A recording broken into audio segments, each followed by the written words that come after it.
आज की कहानी एक बहुत पुरानी कहानी है। ये बंगाल की एक गांव की कहानी है और जैसे मैंने कहा बहुत पुरानी है। और ये एक ऐसी घटना है जो किसी के भी साथ घटने से एक अफ़सोस ज़िंदगी भर ऐसे इंसान को रह जाता है या ऐसे इंसानों को रह जाता है। क्योंकि जैसे आप अपने आप को इमेजिन करिए अपने किसी सिचुएशन में कि 3 दोस्त बैठे हैं और किसी एक एक्सपेरिमेंटेशन की वजह से और किसी किसी एडवेंचर की वजह से, ऐसी किसी हरकत की वजह से उनमें से एक दोस्त की जान चली जाती है। कैसा लगा होगा बाकी दोनों को? ये एक ऐसी घटना है जो जिनके साथ घटी वो कभी भुला नहीं पाए और शायद आप भी भुला नहीं पाएंगे, तो अंत तक सुनिएगा। बात है गांव की। पश्चिम बंगाल के अंदर एक गांव है, गांव का नाम तो मैं लूँगा नहीं, लेकिन ये घटना जबकि घटी थी। ये तो खैर बहुत पहले की बात है, मतलब दशकों पहले की बात है। लेकिन जब ये घटना सुनाई गई है ना, मैं तब की बात कह रहा हूँ, ये कुछ ही सालों पहले की बात है, मतलब 4-5 साल पहले की बात है। लेकिन जब घटना घटी थी वो बात है 30-40 साल पहले की। तो जब घटना सुनाई गई, मैं उस दिन की बात कर रहा हूँ। बारिश का मौसम था। 2 दोस्त, ठीक है, गए गांव में। एक चाय की टपरी थी। जैसे बहुत बड़ा पेड़ होता है किसी गांव में, उसके नीचे लोग गप्पे शप्पे मारने बैठते हैं, या कोई आंगन होता है किसी के घर का, या कोई ऐसे ही चाय की टपरी होती है जहाँ पे बैठ के सब मजमा बैठता है और सब गप्पे लड़ाते हैं और इधर उधर की बातें करते हैं, दुनिया भर की बातें करते हैं। तो ऐसे एक चाय की दुकान थी, ठीक है। गणेश नाम का एक आदमी था जिसकी चाय की दुकान थी। और ये 2 दोस्त जिनकी मैं बात कह रहा हूँ, ये यंग थे और कॉलेज में पढ़ाई कर रहे थे। तो ये गए उस दिन, बारिश हो रही थी जिस दिन, उस दिन उनको लगा कि भाई चाय वाय पीते हैं। तो ये सोच के गए कि चाय की दुकान में बैठते हैं। उन्होंने देखा कि उनके गांव के एक बुज़ुर्ग वहाँ बैठे हुए हैं जिनको ये बहुत अच्छी तरह से जानते थे और जिनकी कहानियाँ बहुत फेमस थी, जिनका नेचर कुछ थोड़ा मिक्स्ड था। मतलब कभी कभी वो कहानियाँ भी सुनाते थे, तो उस वजह से बहुत फेमस थे पूरे गांव में। कभी कभी क्या होता है कि चिड़चिड़ा भी जाते थे किसी किसी बात पे। तो ऐसा एक मिक्स्ड तरह का स्वभाव था। तो ओवरऑल थोड़े फेमस से व्यक्ति थे उनके गांव के, है ना। तो ये वहाँ बैठे हैं, इन दोनों ने देखा। और इनका नाम हम रख देते हैं रतन जी, ठीक है। इनका नाम, ओरिजिनल नाम जो है वो मैं आपको रिवील नहीं करूँगा बिकॉज ऑफ ऑब्वियस रीजंस। तो रतन नाम रख देते हैं। तो रतन जी वहाँ बैठे हुए हैं, चाय की चुस्की ले रहे हैं, ठीक है। तो ये 2 बंदे अपने राम और श्याम नाम रख देते हैं। ये गए तो बहुत सारे टॉपिक्स पे बातें हो रही। तो बरसात पे बात हुई, बारिश पे बात हुई। तो बात करने लगे कि बहुत बारिश हो रही है, कैसा मौसम है देखो। तो चाय वाला भी बोलता है कि हाँ यही तो होना चाहिए, बारिश में बारिश होगी, गर्मी में गर्मी पड़ेगी और सर्दियों में ठंडी लगेगी। तो फिर उनमें से कोई एक बोलता है कि हाँ लेकिन अभी तो उल्टा ही हो रहा है। जिस तरह से इंसान प्रकृति के साथ खेल रहा है अपने फ़ायदे के लिए, प्रकृति को नुकसान पहुंचा रहा है, तो प्रकृति भी जवाब दे रही है उस हिसाब से। तो बिन मौसम बरसात हो रही है, गर्मी में ज़्यादा गर्मी पड़ रही है और ठंडी में ठंडी अच्छे से पड़ नहीं रही है। तो इस तरह की चीज़ें हो रही है, तो इंसान को सज़ा उस हिसाब से मिल रही है। तब अपने जो ये बुज़ुर्ग व्यक्ति होते हैं, जो रतन जी जिनका नाम हमने रखा है, ये बोल पड़ते हैं बीच में कि हाँ बात तो सही है तुम लोगों की, इंसान अपने फ़ायदे के लिए न जाने क्या क्या कर रहा है। जैसे लगता है कि अपने फ़ायदे के लिए अपनी आत्मा जो है इंसान ने शैतान को बेच दी है।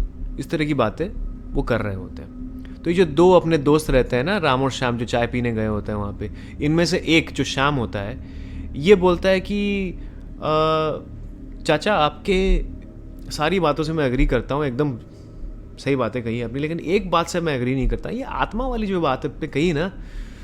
अब क्या होता है ना, मतलब ये यंग, वैसे कॉलेज में पढ़ने वाले लड़के जैसे मैंने आपको बताया वैसे होते हैं ना। तो इन बातों में इनको उतना इंटरेस्ट नहीं रहता है, मतलब नॉन बिलीवर्स टाइप के होते हैं, है ना। तो ये शाम बंदा जो है ये बोलता है कि ये आत्मा वगैरह की बात मुझे फालतू, ये सब कहानियाँ लगती है, लोग अपने हिसाब से बहुत सारी चीज़ें बना लेते हैं, ऐसा कुछ होता नहीं है। आत्मा आत्मा आते ऐसे होती है क्या, ये सब चीज़ें नहीं होती हैं सब चीज़ें। तो जैसे मैंने आपको पहले कहा था ना, ये थोड़ा चिड़चिड़ा जाते हैं किसी किसी बात पे, या थोड़ा चिढ़ जाते हैं इस बात पे। तो इस पर जो चाय की दुकान वाला था ना, जो चाय बना रहा था बंदा, वो उसने बोला कि भाई अंकल जी की ये बात पे तो मैं विश्वास करता हूँ कि भाई भूत प्रेत तो होते हैं, भगवान जैसे होते हैं, आत्मा भी होती है, भूत प्रेत पिशाच ये सब भी होते हैं, है ना।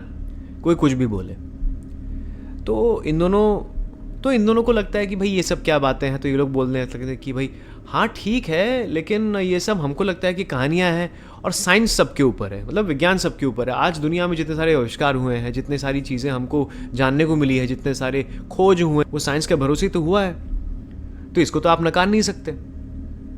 तो ये अंकल जी जो हैं, रतन जी, ये बोलते हैं कि वो सब तो है, लेकिन ये भूत प्रेत का एग्जिस्टेंस या आत्मा की एग्जिस्टेंस जो है, ये तुम लोग मानो या ना मानो, होती तो है।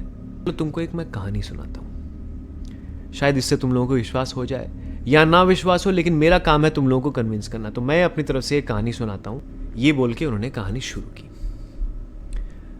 तो उन्होंने कहा कि ये कहानी है लगभग 30-40 साल पहले की। आज से धीरे धीरे क्या है, जब गांव में पढ़ाई का महत्व जो है लोगों को समझ में आने लगा, तो बच्चे क्या है ना, पढ़ाई में आगे बढ़ने लगे और गांव से बाहर भी जाने लगे।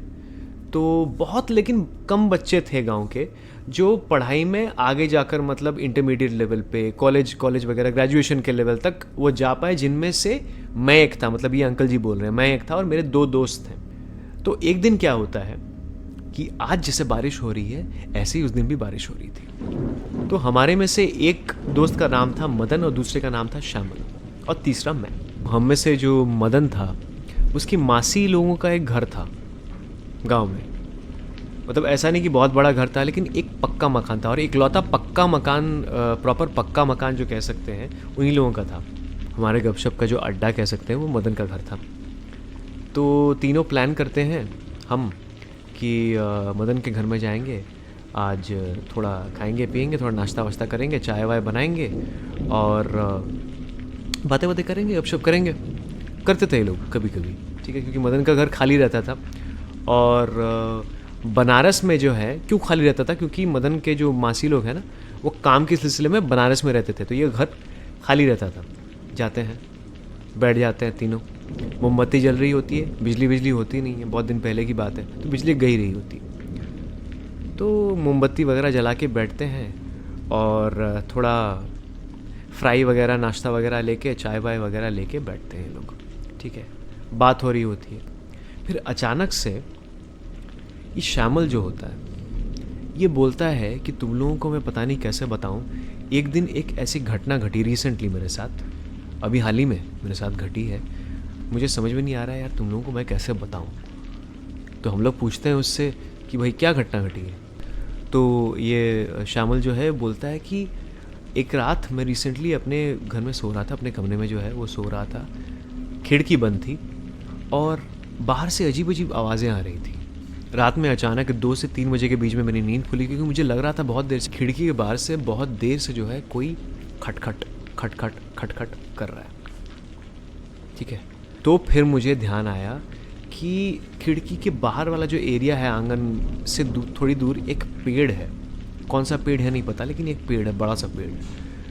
तो उसके बारे में लोग कुछ अच्छी बातें करते नहीं है, कहते कि वहाँ पे आत्मा दिखती है, वहाँ से आवाज़ें आती हैं, ऐसा वैसा होता है, उल्टी सीधी हरकतें होती है। तो फिर मुझे लगने लगा डर, किसी तरह से, मतलब जैसे तैसे मैं डरते डरते ऐसे भगवान का नाम लेते लेते, जाप वाप करते करते मैं सो गया, ठीक है। तो मुझे लगा कि जब मिलेंगे तो बताऊँगा, तो आज मैं बता रहा हूँ तुम लोगों को। तो इनमें से जो मतलब ये बता रहे हैं अंकल जी कि हम में से जो ये मदन था ना, जिसका घर था ये, जिसके हॉल में हम बैठ के बात कर रहे थे, ये उतना ज़्यादा इन सब चीज़ों में बिलीव नहीं करता था। ये थोड़ा ज़्यादा मतलब साइंस वाला बंदा, जो साइंस के बारे में बहुत ज़्यादा बोलते हैं ना कि सब कुछ साइंस है एंड एवरीथिंग इज़ मैटर, इस तरह की बातें करते हैं। तो ये बोला कि अरे यार फालतू में डर रहा है, ऐसी कोई बात नहीं है, आत्मा पे कुछ नहीं होती, छिपकली होगी, कोई बिल्ली होगी, कोई कुत्ता होगा, कुछ ना कुछ होगा, कोई जानवर होगा, छोटी मोटी छिपकली होगी, इधर से उधर जंप करी होगी, खिड़की में आवाज़ आई होगी, रात का समय सन्नाटा रहता है, होती रहती हैं ऐसी चीज़ें, ऐसा कुछ नहीं है। अब इसके बाद आत्मा, भूत प्रेत, ये सब चीज़ों की बातें शुरू हो गई, तो आर्ग्यूमेंट छिड़ गई। तो क्या हुआ कि मदन ने बोला कि ऐसा ऐसा कुछ नहीं होता है, सब कुछ साइंस है और सब कुछ साइंस की ही देन है। तो ये सब बोले कि नहीं भैया, ये सब बोलने से तो चलेगा नहीं, जस्ट बिकॉज हम पढ़ाई करते हैं तो इसका मतलब ये नहीं है कि हम बाकी चीज़ों को नकार दें। तो इस तरह की बातें चल रही हैं। तो ये मदन बोल रहा है कि ठीक है, अगर ऐसा है तो एक काम करो, तुम लोग किसी भी तरह से मेरे को साबित करके दिखाओ, कोई आत्मा दिखाओ तो मैं विश्वास करूं। जिस चीज़ को मैंने देखा नहीं, जिस कुछ मैंने फील नहीं किया, सिर्फ सुनी सुनाई बातों में विश्वास कैसे कर लूं? तो मैं तो भाई विश्वास नहीं करने वाला, ऐसा कुछ नहीं होता है। ये जो अंकल जी जो कहानी सुना रही है, इन्होंने बोला कि मैंने कहा कि देखो भाई, आत्मा तो होती है, और सिर्फ ऐसा नहीं कि आत्मा बुरी होती है, आत्मा अच्छी भी होती है। जो आत्मा भटक रही होती है उनकी बात अलग है। जो हम जीवित हैं, जैसे हम लोग यहाँ बैठे हैं, हमारे अंदर भी आत्मा है, और हमने सुना है कि भाई ऐसे प्लैनेट नाम की एक चीज़ होती है। ये सब चीज़ें करके, कॉन्सेंट्रेट करके, ऐसे करके मोमबत्ती जलाते हैं, ऐसे करके बैठते हैं, और ये सब रिचुअल्स होते हैं। ये सब करके हम आत्मा बुला सकते हैं। जो भी आत्मा अवेलेबल होगी आसपास, या जिसका मन होगा आने का, उसके साथ हम कनेक्ट कर सकते हैं। आत्मा हमारे साथ कनेक्ट कर सकती है और हमारे सवालों का जवाब दे सकती है। उसके बाद इन लोगों का एक प्लान बना कि चलो भैया आत्मा बुलाते हैं। भाई विनाशकाल विपरीत बुद्धि है ना, आत्मा बुलाने चले हैं। एक्सपीरियंस नहीं, प्लानिंग नहीं, कुछ नहीं, क्या होगा पता नहीं। एक नॉन बिलीवर बैठा है, एक दो जिनको एक्सपीरियंस नहीं, और चले आत्मा बुलाने। ये श्यामल लेकिन बीच में बोलता है कि छोड़ना भाई, क्या ज़रूरत है ये सब करके, कुछ करने जाएंगे कुछ हो जाएगा, रिस्की खेल है, ये सब नहीं करते तो अच्छा है ना यार। तो ये अंकल जी जो हैं, जो कहानी सुना रहे हैं, ये बोलते हैं कि मैं होता हूँ गुस्सा।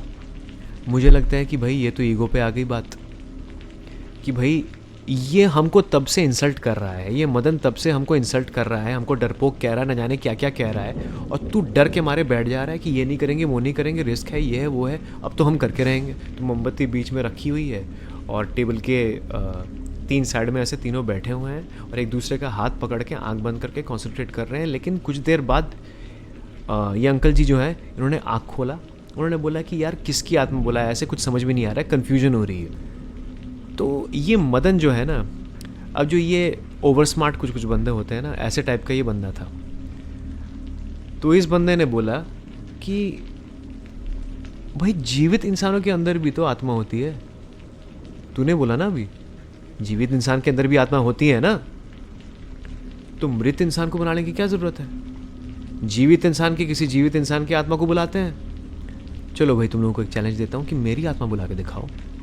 मैं तो जीवित हूँ ना, मैं नहीं डरता, तुम लोग डरते हो। मेरी आत्मा को मेरे शरीर से निकाल के दिखाओ तो मान जाऊंगा। तो ये श्यामल डर जाता है, बोलता है कि अरे नहीं भाई, शुभ शुभ बोल, ऐसी बातें थोड़ी कर। तो ये अंकल जी बोलते हैं, जो रतन जी हमारे हैं, ये बोलते हैं कि चल भाई ठीक है, तू बोलता है तो करते हैं। हालांकि मुझे नहीं पता है कि जीवित इंसानों के अंदर से आत्मा ऐसे करके बुलाई जा सकती है कि नहीं, क्या सिस्टम है मुझे नहीं पता। लेकिन जस्ट बिकॉज तूने हमको चैलेंज किया है और तेरे सामने हमको साबित करना है, तो ये भी करके देख लेते हैं। तो मोमबत्ती लगाए, बीच में जलाए, तीनों बैठ गए, हाथ वाथ पकड़े एक दूसरे का, आंख बंद किए और कंसंट्रेट करने लगे। एक साथ मन में ये डिसाइड किया कि मन में एक साथ कंसंट्रेट करते हुए सब बोलेंगे और प्रे करेंगे और कनेक्ट करने की कोशिश करेंगे, है ना। तो बहुत देर हो गई, 15 मिनट हो गए, 20 मिनट हो गए, 25 मिनट, आधा घंटा हो गया, 30 मिनट, ठीक है। तो ये अंकल जी अपने जो है, जो अभी कहानी सुना रहे हैं, है ना, ये हल्के से आँख खोलते हैं ऐसे करके और देखते हैं कि दोनों की आंखें बंद हैं, ठीक है।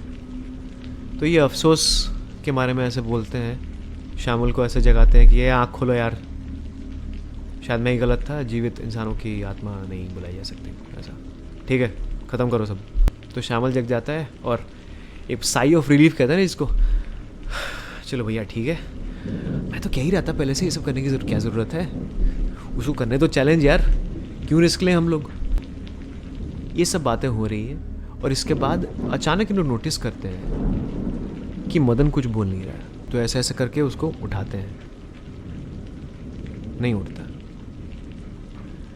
उसके बाद ये श्यामल जो है ये बोलता है कि अच्छा, अब मुझे समझ में आया, हम दोनों थोड़ा डरते वरते हैं और ऐसे बिलीव करते हैं, सब चीज़ों पे विश्वास करते हैं और थोड़ा हम लो फील कर रहे हैं क्योंकि हम चैलेंज हार गए हैं और ये सब बातें चल रही है, तो ये हमको और डरा रहा है ना, है ना, है ना, ऐसे करके इसने बोला। तो फिर इन लोगों ने ट्राई किया कि उठ जा भाई, उठ जा, क्या हो गया। मदन नहीं उठा। अब 5-10 मिनट गुजरते हैं, लगभग 15 मिनट के आसपास गुजरते हैं। ये लोग कोशिश करते हैं, कुछ नहीं होता है, पत्थर जैसा पड़ा हुआ है मदन, ठीक है। उसके बाद एक धक्का मारता है, अपना श्यामल जो है एक धक्का मारता है और ये मदन जो है ऐसे करके गिर जाता है, मुंह खुल जाता है, इतना मुंह खुल जाता है, गिर जाता है, आँख ऐसे टेढ़ी हो जाती है और इमीडिएटली एक हवा चारों ओर इनके घूमने लगती है और कमरे का टेम्परेचर अनयूजुअल वे में कम हो जाता है। ठंड लगने लगती है, वैसे भी बारिश हो रही थी, थोड़ी थोड़ी ठंड तो थी और ठंड पड़ जाती है। मोमबत्ती जो फ्लिकर कर रही थी, मोमबत्ती बुझ गई, कहीं से हवा नहीं आ रही थी, लेकिन एक अजीब सी हवा कमरे के अंदर चलने लगी। कोई खिड़की नहीं खुली थी लेकिन हवा चलने लगी कमरे के अंदर। अब इनको लगने लगा भयंकर डर। तभी एक धीमी सी आवाज कहीं से आती है कि तुम लोग सही थे। तब ये लोग बोलते हैं कि कौन है, कौन बोल रहा है? तो फिर सामने से क्या जवाब आता है? मैं मदन बोल रहा हूं। तो बोला कि मदन तू ठीक है क्या? क्योंकि ये लोग देख नहीं पा रहे हैं ना, अंधेरा हो गया, मोमबत्ती बुझ गई। तो ये लोग बोलते हैं कि मदन तू जग गया क्या, कैसा है, तबीयत तो ठीक है? तो मदन बोलता है कि तबीयत नाम की चीज़ और मेरे ऊपर लागू नहीं होती। ये तबीयत, ये शरीर, ये सांस, ये दिल, ये धड़कन और ये दिमाग, इन सब चीज़ों से मैं बहुत ऊपर आ चुका हूँ। तुम लोग सही थे, जीवित इंसान की भी आत्मा होती है, ये तुम लोगों ने साबित कर दिया। मैं अब अपने शरीर से बाहर आ चुका हूं। फिर मदन बोलता है कि एक और चीज साबित हो चुकी है कि जब जीवित इंसान के अंदर से आत्मा निकलती है, वो भी इस तरह से, तो वापस नहीं जा सकती। अब मैं अपने शरीर के बंधन से छूट गया और मेरे आंखों के सामने एक और नई दुनिया का रास्ता खुल चुका है। मेरे सामने एक और दुनिया है जो तुम लोग नहीं देख सकते, जो सिर्फ मैं देख सकता हूं। अलविदा मेरे दोस्तों, लेकिन आइंदा ये मजाक किसी और के साथ मत करना, ये खेल किसी और के साथ मत खेलना जो हमने मेरे साथ खेलने की कोशिश की। उसके बाद धीरे धीरे टेम्परेचर नॉर्मल होने लगा कमरे का। बस भैया, ये घटना के बाद तो गांव में अफरा तफरी मच गई और पहले तो मदन के जो माँ बाप थे वो तो पागल हो गए। तो उन लोगों को इन्हीं दोस्तों पे शक हुआ। ये अंकल जी बताते हैं कि भाई हम ही पे शक हुआ कि भाई हमने प्लान करके किसी वजह से इनके बेटे को मरवा दिया। लेकिन फिर मामला और गांव में बहुत हंगामा हो गया, लेकिन मामला फाइनली पुलिस के पास गया। तो पुलिस ने पोस्टमार्टम वगैरह किया तो पता चला कि भाई कार्डियक अरेस्ट की वजह से मदन जो है इस दुनिया से चल बसा। और ऐसी कोई बात नहीं निकली जिससे ये साबित हो कि उसके दोस्तों का, यानी कि ये अंकल जी जो है रतन जी और श्यामल जी, इनका कोई हाथ है। और इसके बाद जिंदगी भर ये अंकल जी बोले कि हम लोग ये घटना को भुला नहीं सके। अब मुझे नहीं पता कि तुम लोग इस बात पे विश्वास करोगे कि नहीं, लेकिन ये मेरे जीवन की एक ऐसी सत्य घटना है कि मैं चाहूँ भी तो भुला नहीं सकता। तुम लोग तो जवान लड़के हो, विज्ञान की बातें करते हो, हम भी किया करते थे, लेकिन हमारी ज़िंदगी में ऐसी घटनाएं घटी हैं जिन घटनाओं ने हमें ये सोचने पर मजबूर कर दिया कि विज्ञान के ऊपर भी या विज्ञान के बाहर भी ऐसी बहुत सारी चीज़ें होती हैं जो विज्ञान को अभी तक पता नहीं चली है और शायद कभी पता चल भी नहीं पाएंगी। तो इसलिए कहते हैं ना कि पैरानॉर्मल दुनिया के साथ या भूत प्रेतों की दुनिया के साथ या इन चीज़ों के साथ ज़्यादा एक्सपेरिमेंटेशन नहीं करना चाहिए। अगर आप एक्सपर्ट हैं इन चीज़ों में देन इट्स फाइन, लेकिन जो गलती इन्होंने की, ये सीख आपको जाती है। जो भी इस कहानी को सुन रहे हैं, आप बिलीवर हैं, आप नॉन बिलीवर हैं, मैटर नहीं करता है, सावधानी सबसे ऊपर है। तो जिन्होंने मुझे ये कहानी बताई थी ईमेल में, उन्होंने मुझे मना किया था कुछ बताने के लिए, तो मैं ऐसे ही आप सबको मैंने ये कहानी बताई, और आगे और भी कहानियाँ मैं लेके आऊँगा जितना भी मैं संग्रह कर सकता हूँ। टिल देन हेल्दी, फिट और स्वस्थ रहिए और एक्सप्लोर करते रहिए जीवन में। नमस्कार।